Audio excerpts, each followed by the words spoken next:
Let's talk about maybe a place where it might fit for Trubisky to go with some of these deficiencies that we've talked about and the lack of experience. What are some places you could see him going? A couple of fits here to me. Look, you go to the Saints, you sit behind Drew Brees, you get a chance to learn under him. I think he has the similar type of skills when you look at somebody that can throw with anticipation and accuracy. The Chiefs, just because of Andy Reid, I think would be great for his development. And the Chargers, a team that Philip Rivers not going to be able to play forever. They're going to be going into a new stadium here in a couple of years in Los Angeles. To have a quarterback ready to go, I think he makes some sense there. And Bucky, you've got Mitchell Trubisky going number 25 to the Houston Texans in your latest mock draft. What do you think there? Part of that is the reasoning that I outlined earlier. Bill O'Brien has been on the collegiate level. He has coached at that level. He does have an understanding of how to take a young quarterback and get him ready to play.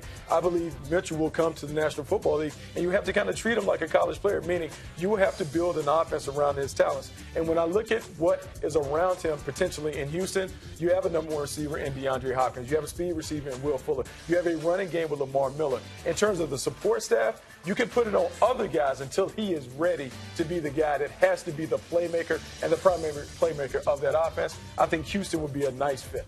You know, I like that fit right there with Bucky. When you talk about a young quarterback, I think his best friend for me is a run game.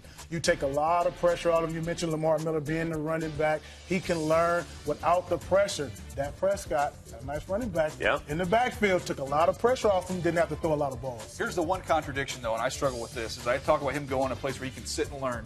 Our biggest concern is he hasn't played enough. Yeah. Maybe the best thing for him is he goes somewhere they actually do put him in some games, get him some game reps, get him some action. This kid needs to play. Yeah, well, and the one thing thinking about Houston as well, you go back to the graphic we showed you about quarterbacks with less than 20 starts. Brock Osweiler was one of them at 16. Different situation, clearly, but didn't quite work out in Houston.